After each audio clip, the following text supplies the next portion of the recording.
Hi, hello everyone. Thank you for joining us for our first session of our first series of our 2022 virtual CTDW. As most of you know, we had to cancel our in-person meeting in February, but hopefully we'll all be together again next year.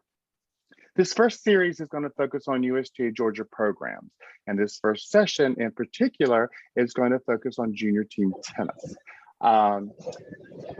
Your presenters today are going to be Dave Bain, which most of you know. Dave is our Senior Director of USTA Adult and Junior Leagues.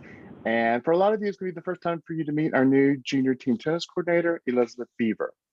We're going to get started right in a second, but while you are doing the presentation sometime, if you could go to the chat feature and just put in your name, that way I know who has actually attended this session. I appreciate that. And I'm going to turn it over to Elizabeth and Dave. Thank you, Michael. I'm going to just introduce Elizabeth real quickly, and she's going to do the first half of the presentation, and then I'll do the second half. Elizabeth started with us right after Thanksgiving, and she has started in a quick with our new system of getting used to everything. And so she's going to go over the NCJT portion of this, and I'll turn it over to Elizabeth. Hi, everyone. I'm Elizabeth. Thanks for being here today. Oh, whoops. Okay, so we are going to talk about junior team tennis and the two tracks that are two pathways that are happening this 2022 championship season. So the first one is the national championship junior team tennis track. And then the second one is the Southern Junior Team Tennis League. And that's the one that you all should be a little more familiar with, as we've done in years past. And we'll go into more detail. So can you exit? So this is a rundown of how it works in terms of advancing, because it is an advancement track to a national championship. So it is the 14U and 18U intermediate and advanced divisions. And to participate in this track, everyone must enter through a qualifier. So in the state of Georgia, we are doing 4 local qualifiers, and we'll get into more detail in just a moment. Winners from that go on to a state championship here in Georgia. Winners from that advance to the section championship in Macon, August 12th through 14th. And then winners from that can advance to the national championship in Orlando. You can see those dates there. The team composition will be 3 boys and 3 girls per team. And then players with a 3.5 or higher junior NTRP rating must play in the advanced division. And then the website at the bottom of the page there is USTA Georgia's website with more information on that and how to register. So the 4 local qualifiers are open events, meaning that teams can come from anywhere in the country. They don't have to be Georgia residents, Georgia players. It is a team format. And then the requirements for the composition are 3 boys and 3 girls. The match format will be 5 lines: a boys singles line, a girls singles line, a boys doubles line, a girls doubles line, and then a mixed doubles. There will be no restrictions on doubling up for the mixed doubles. So the same boy or same girl could play in all of the lines. One match played is required to advance to the state championship. So you can't just be on the roster. You have to have actually played a match in the local qualifier to participate in the state championship. And then if you get to the state championship and you are short 1 boy or 1 girl, you have the ability to bring in a substitute player from another team, as long as that substitute player had competed in the local qualifier previously. And then the website link at the bottom of this slide is the website for the National Junior Team Tennis registration and more information page. So on this screen, you'll see the flyer. Many of you will have already seen this. It was emailed out a few weeks ago. These are the 4 local qualifier dates. So Macon is first, coming up shortly here, April 9th and 10th. Columbus is to follow, April 23rd and 24th. USTA Atlanta is hosting May 14th and 15th, and then Northeast Georgia Tennis Association is hosting in Dahlonega, May 28th and 29th.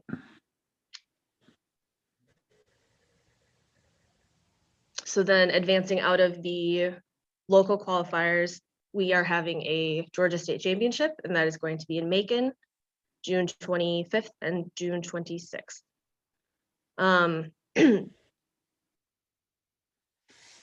One of the incentives for the more because this is a more competitive track, is that ranking points will be awarded for a win once they reach the state championship. So that's just something we wanted to put out there. And then we are targeting anyone that has the ability to play 14U and 18U intermediate and advanced team tennis. So the flyer that you saw on the previous slide, that's something that we sent out to coordinators. A lot of you have already seen this, TSRs, as well as facility operators. And then we also sent that flyer out to the top 150 tournament players in the state of Georgia, ages 12, 14, 16, and 18. So we want everybody to come play. And then what you can do to help is just help get the word out. So if you have questions, you can email me and I can give you more information. But most of you have already seen the flyer that was sent out, and it includes the QR code that you saw on that flyer, as well as the website that's listed at the bottom of this page. You can email those links out, encourage your reps and pros to post it on their social for their CTAs, hang them on bulletin boards, print them out, pass them out to the kids. We just really want to get the word out and would love your help in doing that. Okay. Thank you. Okay, so before we move on from the NCJT, I meant to mention this in the beginning, but if you have questions throughout this, please don't hesitate to stop us and ask. You don't have to wait until until we're done with the meeting, because if we don't have many questions, it won't last. Certainly won't be an hour.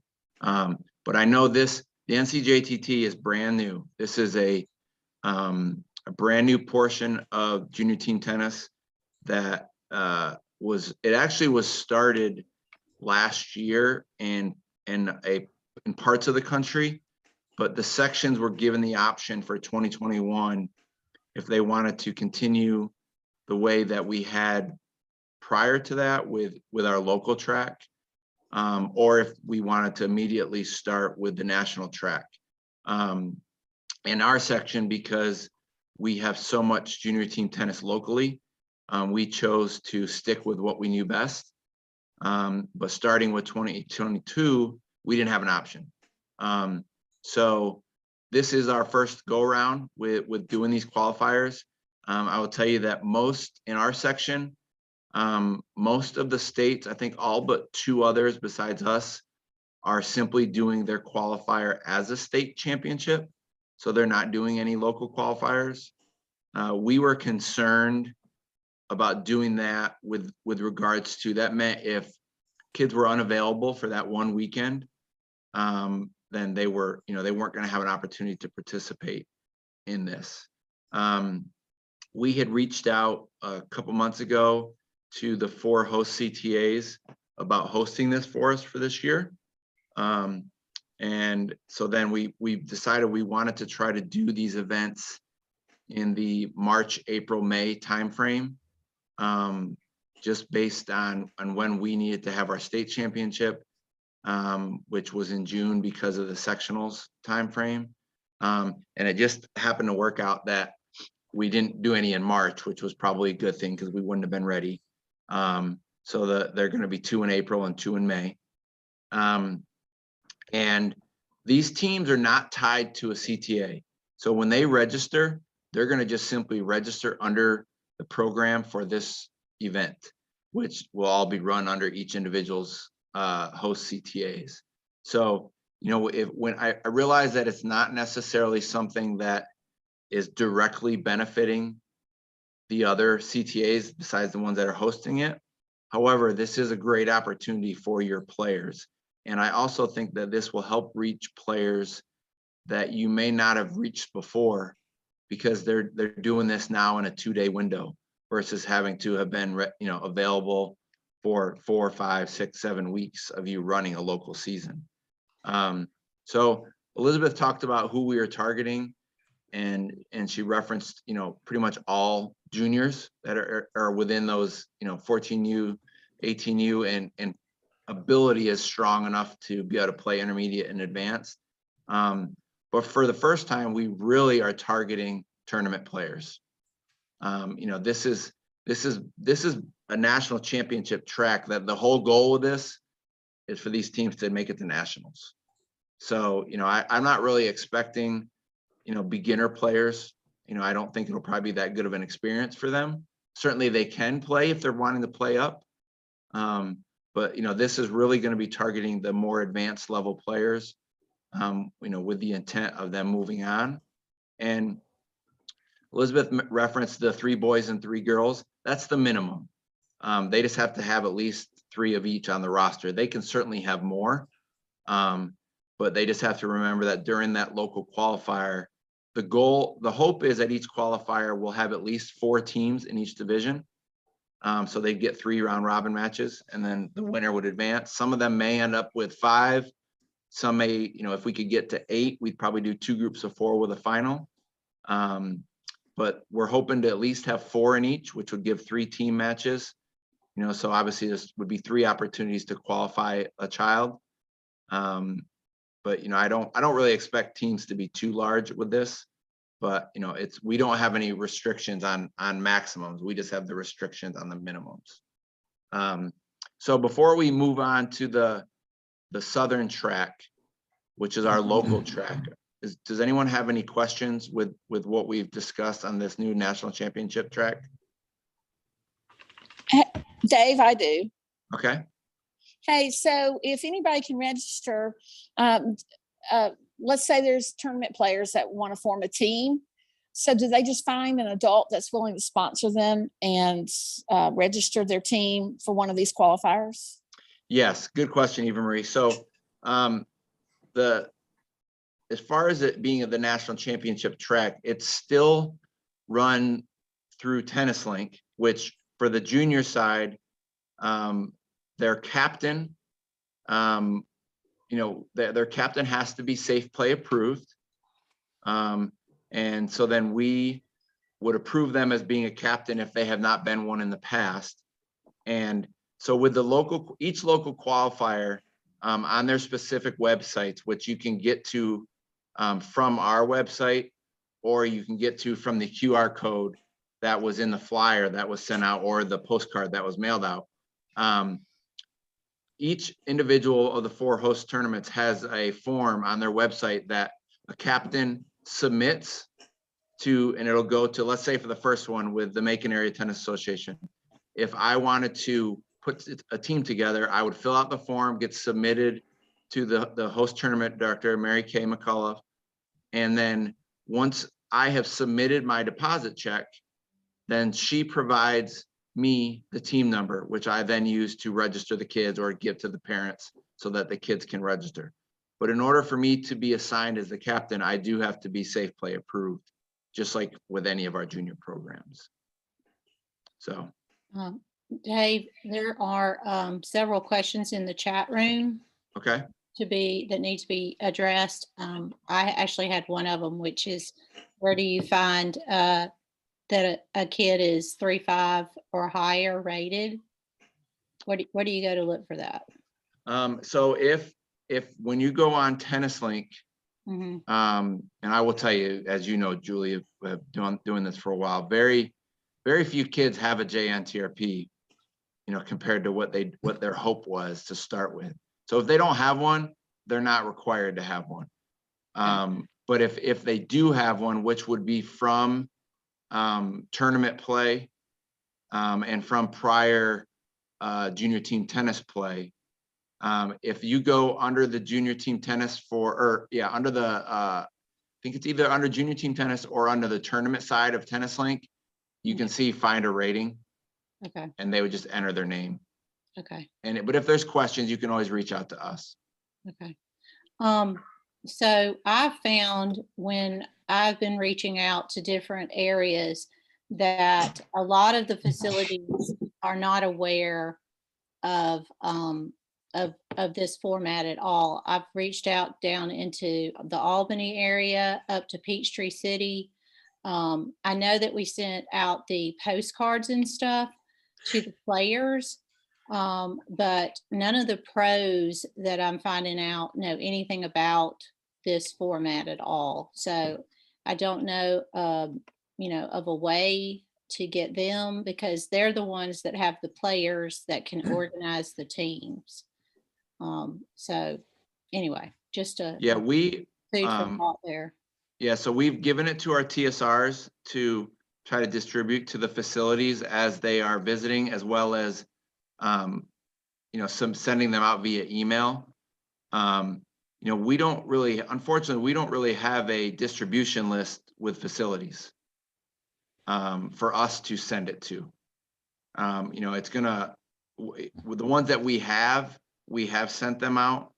But a lot of that, I think, is gonna be relying on, you know, either in the specific areas, you know, the hosts, you know, having to do some deliveries with flyers, or calling and getting an email address to email the flyers to them too.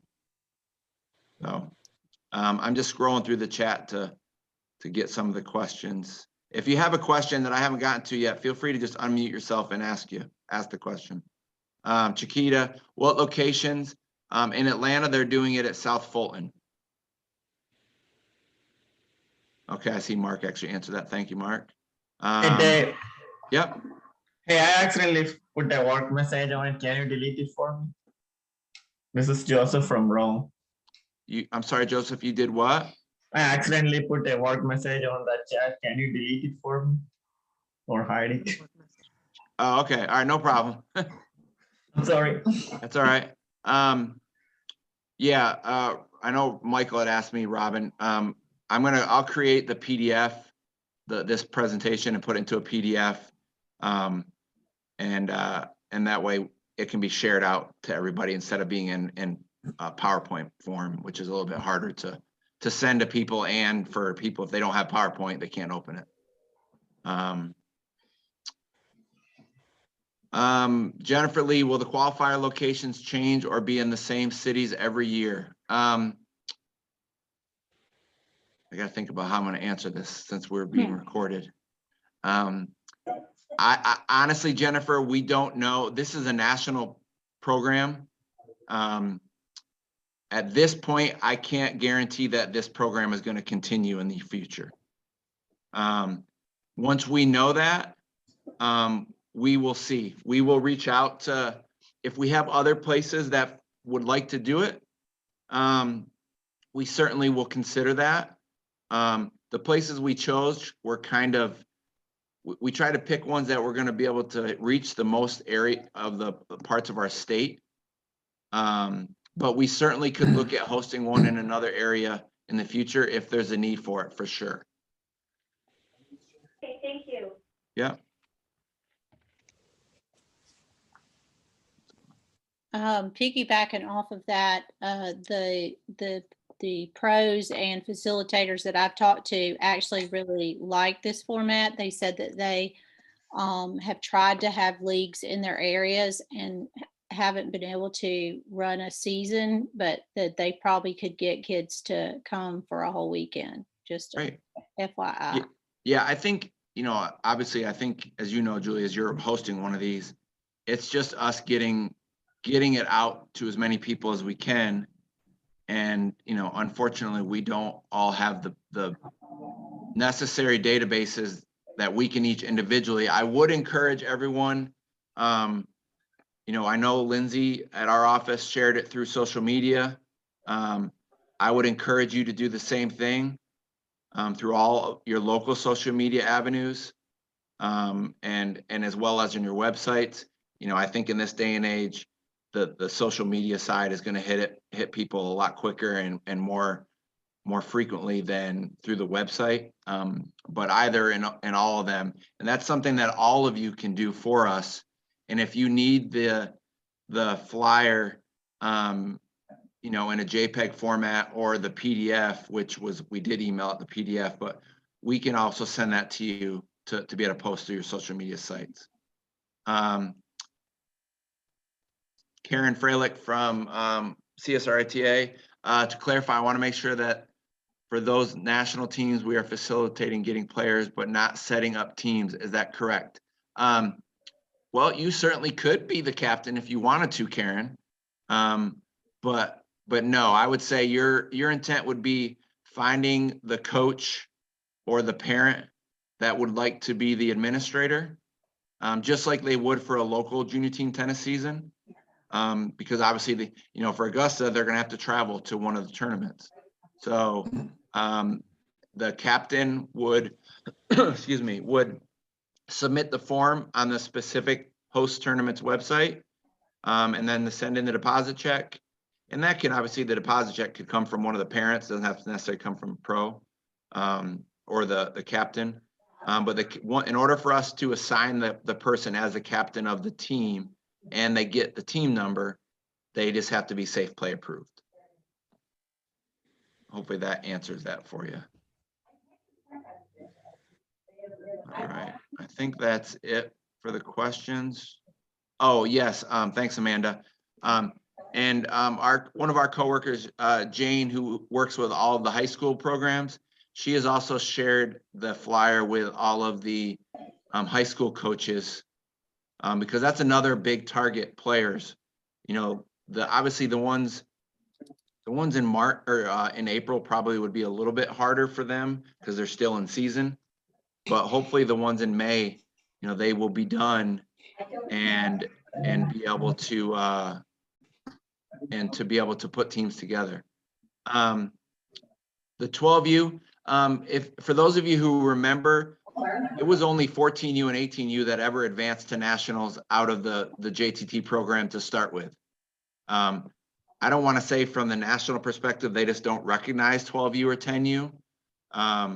But and if you think about it from the 18s and 14s, they don't do beginner either. It's only intermediate and advanced.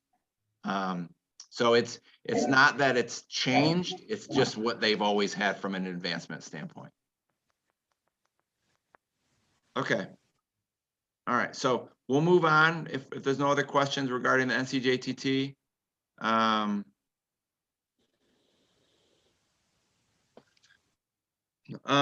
last question that Karen had was, if there are not enough for a team locally, who helps get them set up on a team? I would say if you have kids that reach out to you that are trying to find a team, you could reach out to the host tournament director directly, which again is listed on their website, or you can reach out to Elizabeth or I, and we could relay that to the host tournament director as well. And that, I do think that is possibly an option where we get some kids that, you know, want to be on a team and they put a team together. And that would help make things out for them. Obviously there'll be some, you know, challenges to that, but I think we could certainly make it work for sure. So, okay. All right. Let me minimize that. Okay. So we're going to move on to the Southern Junior Team Tennis League. This one's going to basically resemble, for the most part, what all of you would have known in the past as junior team tennis. I'll just kind of give you a brief overview of where this came from. In 2020 is when they started talking about this whole change to the national format of going qualifier based, so event based program. We at Georgia resisted it a lot because of the concern that we had for all the areas that have vibrant local leagues. So we immediately started working on what could we do once we're forced to do the national championship track. What could we do to keep all of you going with local leagues? So initially, this was going to be called USTA Georgia Junior Team Tennis League. And then once we kind of put it all together, and I will say Mary Dillon, who was previously our junior team tennis coordinator for Georgia, she did a lot of the legwork along with Amanda Hunt from USTA Atlanta, who's the chair of our junior team tennis committee. They did a lot of this legwork, but we basically presented it to USTA Southern as a request to continue on from the state championship. So initially we were going to have local leagues, and then the winners from local leagues would advance to our state championship, and that would have been it. They would have been done. Again, and this is all, I can't emphasize enough, the easiest way when you're thinking about these programs is if we're referencing NCJTT, it's the national championship track. If we're referencing SJTTL, it is our local track. Because it can get confusing, believe me. I was very confused the first 3-4 months of doing this. So, so this is kind of our form. So the Southern, once we did present all that to Southern, Adam Dalton who is their director of junior team tennis for Southern.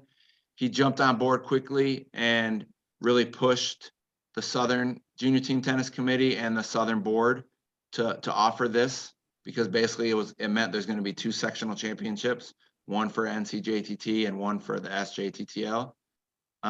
So they did agree to it. They have a few slightly different requirements or regulations once the teams get to Southern. But so here's kind of our format is we have local leagues, just like we always have. You can run 2 local leagues per year. And that's 2 local leagues when I'm talking about advancement purposes. I know a lot of you do programs in JTT that are just local programs, non-advancing, and that's, I'm not referring to that. This is just, you can do 2 SJTTL programs per year.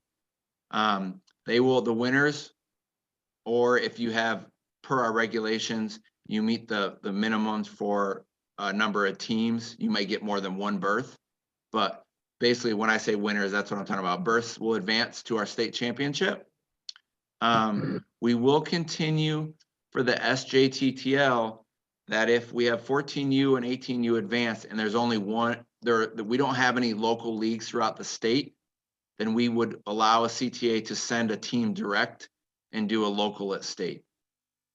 Now, this again is all completely separate from the NCJTT. There is no crossover with these programs at all. I mean, the players can be the same players, but it's different team numbers and it's different programs.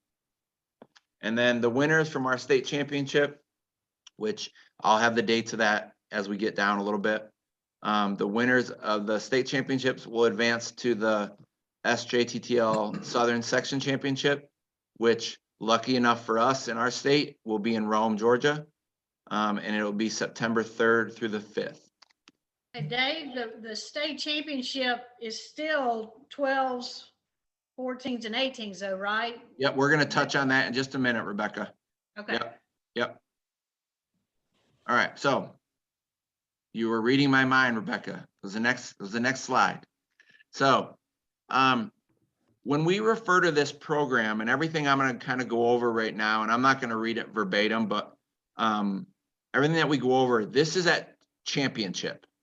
So what you decide to do locally, most of the things you can do your own formats. So if you have questions about that, just reach out to us. But this is kind of the column in the white is our state championship, and the column that'll be in red is is the sectional requirement. So at state championships, yes, we will have the 10U advanced will play with green ball. And then the intermediate beginner will play with orange. And then the 12U advanced will play with yellow. And the intermediate beginner will play with green. And then all the 14s and all the 18s will all play with yellow. And as in the past, when they advance to sectionals, Southern does not have beginners for the 10s or 12s as sectionals. So they just broke it down basically by ball color. But what we will do is our 10 advanced will advance to the sectional and stay in green ball. And then our 10s intermediate will advance to sectional with orange ball. And the 10 beginners will be done after the state tournament. And then the same thing goes for the 12s. The 12 advance will advance to sectionals with the yellow ball. 12 intermediate will advance to sectionals with the green ball. 12 beginners would be done after the state championship. And then for the 14s and 18s, there is no advancement for beginners for those age groups. It's just 14 advanced and intermediate, and 18 intermediate and advanced. Excuse me. So that answers your question, right, Rebecca? Okay, great. Player eligibility. This is something that is a little bit different than it has been in the past. And basically all this is saying that is, in order for a player to advance out of their local league, they must have played in 2 individual local league matches, and one of them may be a default. And when I emphasize local league matches, I do not mean if they play in one team match and play boys singles and mixed doubles. That is not 2 matches. So they basically have to play in 2 different team number or match numbers. That's the easiest way to think about it.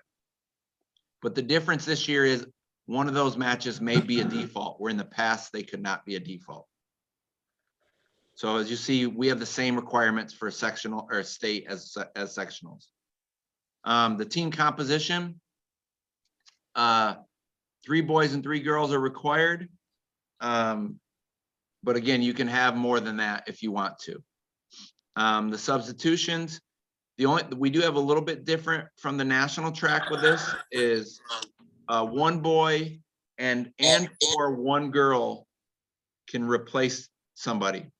So I want to kind of make sure I touch on that a little bit more too. And in this case, so if let's say in Columbus, they have a league for the 14U intermediates, and at the end of the season, the winning team determines, you know what, we only have 2 boys and 2 girls that are going to be able to make it to the state tournament. They would be able to pull 1 boy and 1 girl from another team in their local 14U intermediate league to advance with that team.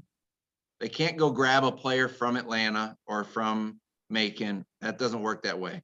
They have to be from their local league, which is the same thing when they advance from our state tournament to the sectional championship. If a team at our state tournament wins and they end up only having, you know, for whatever reason, 2 boys and 2 girls that could advance to sectionals, they could ask a boy and or a girl from one of the teams that they competed against at our state championship to advance with them to sectionals. So the difference is it's a boy and a girl that they can substitute versus a boy or a girl. All right, any questions with what's on that slide? I don't see anything new in the chat, so I'm assuming we're good. Okay. The team match format, this is where it does differentiate a little bit. Hey, Dave, Yep. just one question. It's probably stupid, but No can you silly be on- questions, Eva Marie. Okay, good. Can you be on 2 teams at state, a 14 and an 18? we're gonna touch on that on this slide right here. Oh, wonderful. Okay, thanks. So for the team match format, at our state championship, we will run the 1 boys singles, 1 girls singles, 1 boys doubles, 1 girls doubles, and 1 mixed doubles. At the sectional event, they will not have a mixed doubles. They will only have the boys singles, boys doubles, girls doubles. Their big decision for that was from a scheduling standpoint, they can now just assign 4 courts. The whole team goes out, so there's no doubling up when it comes to sectionals. So I'll kind of swap down to that doubling up column, and then I'll come back to the playing on more than one team. So at our state championship, 1 girl and or 1 boy may participate in 2 individual matches per team match, which means they could play, a boy could play in the singles or the doubles, and then also play mixed doubles. And then a girl could play in the singles or the doubles and then mixed doubles. For those of you who have been around for a long time, we are, at least for 1 more year, going to have our pink slips when it comes to a state tournament, which basically means that if a child plays in, let's say their first round, they play either the singles or doubles, and then a boy does, and then plays mixed. That same boy cannot double up again for 3 more rounds until they get to the playoffs. I will tell you all, as somebody who has learned more about junior team tennis in the past 6-8 months than I ever knew before, this was the most confusing thing I've ever seen. As I've learned it and understood it, I realize why it's there. This is one of the rules I will say we will probably reevaluate each year. But for now, we are gonna, in this year at least, we will have those restrictions. As far as playing on more than 1 team, at the state championship, we are not allowing a player to play on more than 1 team. At sectionals, they are allowing it, but they can't be in the same age and division. So at our state tournament, we're not allowing it at all, but at sectionals, so there may be some people that go to sectionals from other states that could be on multiple teams.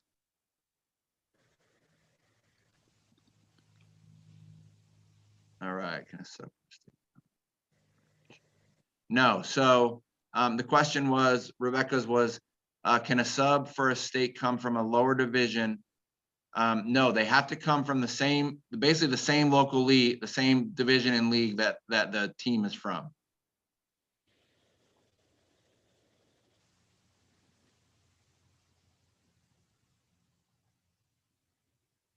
Yeah, Julie, that as far as locally, you don't have to have restrictions. I'm talking about our qualifier. Yeah, we're not using those for qualifier. But they're allowed to double up. They are, but there's no restrictions. You mean they can play singles every single time and mixed every single time? Yes. Oh, okay. Yeah. And that's that was a part of the national regulations for the NCJT. I didn't realize that. Okay. Yes, there are no restrictions. All right. Yeah. Okay. All right. The regulation side of things when it comes for eligibility. Oh, let me stop real quick. So Stephen, you would have to play for 2 stages. Yes, if you want to be on 2 teams at sectionals, they'd have to be coming from different states.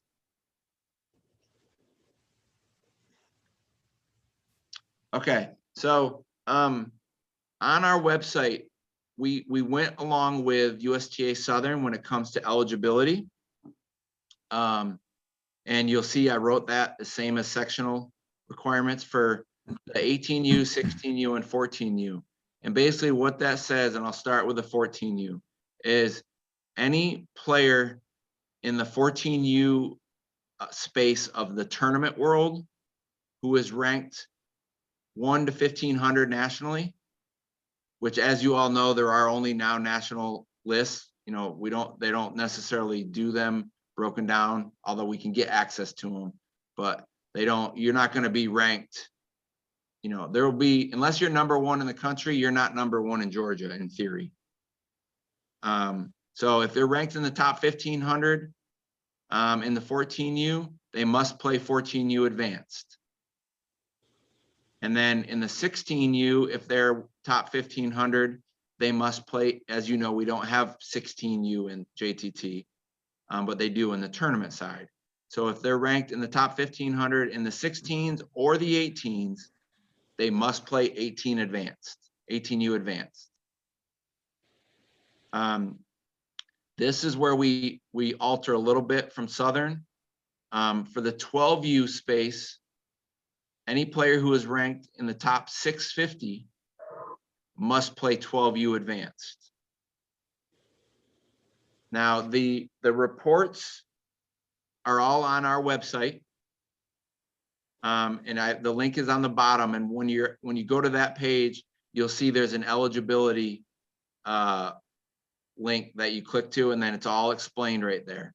But the 18U, 16U, and 14U, that is a searchable database that Southern has created. So when you click on it from us, it basically takes you into the Southern website. The 12U, at the time that we created this, we ended up having to just do it as a PDF, but it's in alphabetical order. So all the kids who are in the top 650 that are listed, that they would be listed on that PDF, and they have to play 12U advanced. The 10U, they are based on play tracker rules and allowances, and that's for both Georgia and Southern. And then, as we've had for a long time, although we altered the points a little bit, the only other restrictions we have are for beginner players, and they cannot have more than 80 ranking points, and they cannot have participated in the same age division at the beginner level at our state tournament in 2021. So if I had a child who played in the 12U beginners in 2021 at our state tournament, automatically they cannot play 12U beginner in our 2022 state tournament. They could play 14U beginner, but they cannot play 12U beginner. And then the other part of that is any person who has more than 80 points, ranking points, is not eligible. And we have that list on our website as well. And when you look at that list, it does not show you how many points they have. You just have to trust us that when we pulled the report, we captured every player with 81 points or higher. And they're on that list, and it's in alphabetical order. And we remove the duplicates because many of the kids were on there multiple times because they were ranked in multiple age groups. So if you have questions about that, I would say, look at the website. It explains it pretty much verbatim of how I have it on here. And then if you have questions, just reach out to us. We can certainly help you. And what we've done this year is we have consolidated these databases into one Excel file. And then through the help of another one of our coworkers, we created a VLOOKUP in there that once you are done registering your local program, you can pull that report for all your players that are registered. We copy that, insert it into our report, and it will show us if there's anyone that meets one of these criteria, so they're not eligible. So we will catch that, assuming you give us the database prior to your season ever starting. So we should never have any issues where they make it through their season and then we catch it prior to the state tournament. Okay. All right. And then the last little bit about our comparisons are our scoring formats. You can see those, the 12U, 14, 18s, 2 out of 3 short sets to 4 with no ad scoring. Play tiebreaker at 3-all. That's the gist of it. The difference is at sectionals, they're doing 2 sets to 6 of regular scoring with a set tiebreaker at 5-all. Now, the only reason that we're doing different scoring formats is we have that 5th line with mixed doubles. So since they're only going to have, they can send out all 4 lines at the same time, they can let them play to 6. Dave, in the 12 and 14s, is the tie break for the third set a 10-point or a 7-point? It says, and for 10 and unders, it's 7-point, but I wondered about the older ones. Yeah, it's a match tiebreak, regular match tiebreaker, which would be to 10. Yep. Okay, thank you. Yep.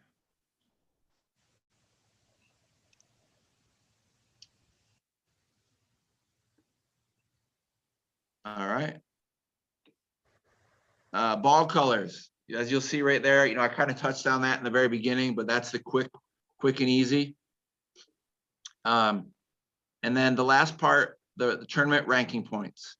So now that the national championship track has been established, as of right now, and I don't foresee this changing in the near future.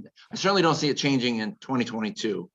We've been fighting for the change for 2023, but there will be no longer any ranking points awarded for any level of this SJTTL. In the past, at our state championship for our normal junior team tennis, we would run it through Tennis Link, and we'd also run that through TDM so that the kids got ranking points. But that will not happen anymore. All right, so the last little bit we have is our SJTTL Georgia State and Southern section regulations and the eligibility reports can all be found on that website that's on the bottom. Basically, if you go to the USTAGeorgia.com, click over juniors, you'll see JTT, and that'll take you straight to that link. And then I'm going to turn it over to Elizabeth real quickly, as she's going to go over our SJTTL Southern grant opportunities. This is a new grant that the Southern Junior Team Tennis Committee has put together, and they are just looking forward to handing out money. So please take advantage of this part, okay? Hey, everyone. So the Southern grant, excuse me, a lot of you may have already seen, this has been sent out a couple of times. It was a big, bright yellow flyer with like a blue animated kid playing tennis. But if not, just reach out to me and I can send it to you. So it is for new and existing programs. Most awards will be for up to $1,000. And the deadline for summer leagues is April 29th. So you have a little bit of time there. And it's just a Google form, and it asks you all sorts of questions like how you'll allocate the money, how long your program has been running, what things you want to focus on. And then because these grants are in an effort to drive and develop youth tennis, it asks you questions about how you can use this to increase participation, to improve your new or existing programs, and then ideas for how you'll use it to promote diversity and inclusion. Okay. All right, so I will say we have been getting hounded by Southern that we're one of the only states that have not applied for any of these yet. So please help us out so that we stop getting yelled at about that. They're just wanting to give money away. So, I think you guys can all use it in different avenues. There's not, although it's a pretty formal job form, there aren't really a lot of restrictions. They're just asking a lot of questions about what your plans are with it. Oh, Adam's on it. Yeah. Adam, yes, that would be great, Adam. If you want to just touch on that a little bit. Can you hear me? Yep, go ahead. All right, so I'm Adam. I'm with the JTT in the Southern office. I'm the manager for junior team tennis and junior programming. And we, in the past, how we've done the grants is we gave them to the states, and then the states would use them in helping with coordinators doing different things. But this year, we really pushed and we asked for a lot more money, and Southern ended up giving it to us to help grow these programs. But in an effort with that, we're also going to do a community service project that will be going out. So if your kids are doing community service projects, then they can get gift cards, and we'll do a drawing once a month. They'll get gift cards for the winners of that. And then also we're going to be sending out gift cards to all of the coordinators within Southern. So that's a new thing that we're going to do with our grant process. And then we're going to be awarding close to $50,000 in grants. And the first set of grants, not one association from Georgia did apply. So I have been hounding Dave, that's me, because I'm from Georgia, I'm from Macon. So I want you guys to get a piece of the money that's offered. And so make sure if you have something, please put in some grants so we can get some money to Georgia as well. And if you have any questions, you can always email me. It's dalton@sta.usta.com. Great, thank you, Adam. All right, so as I mentioned earlier, the 2022 USTA Southern Junior Team Tennis League Georgia State Championship, which is basically what our state championship forever has been, will be in July 22nd through 24th in Macon, as it has been since I started here, which is a long time ago. So, you know, that'll be where they had all advanced from your local leagues to our state tournament. You know, as the coordinators, we certainly would love for any and all of you to come help us at that event. So please reach out to Elizabeth. She can definitely get you on the list of being able to come and help. There's Elizabeth's contact and my contact. Any additional questions? I don't see anything in the chat, but any additional questions that we have? I have one more question. Okay. Okay, so on that, you were saying they can double play. So do they have to double play like boys, singles and mixed, or can they double play anything? No, the mixed has to be one of the doubles. Okay. Yeah. So they can either play singles and mixed or doubles and mixed. Okay. All right. Because the intent is the singles and the doubles are all going to go out at the same time. Right. So it's just the mixed doubles that you would give the proper break and then assign that one to go out if they're doubling up. Okay. All right. Well, I think that's it, Michael. You can take it back. All right. Thank you, everyone. Thank you, David. Thanks, David and Elizabeth. That's great stuff. Thank you guys all for attending today. I know that was a lot of information. I'll be sending out an email to all the registrants once I get the recording and the presentation deck posted on the website. And you know, please share this with the rest of your CTA board, staff, and as someone else mentioned, pros, anyone who can benefit for this and want more information, it'll be up and you absolutely can share that. Our next session is next Thursday, March 31st at noon.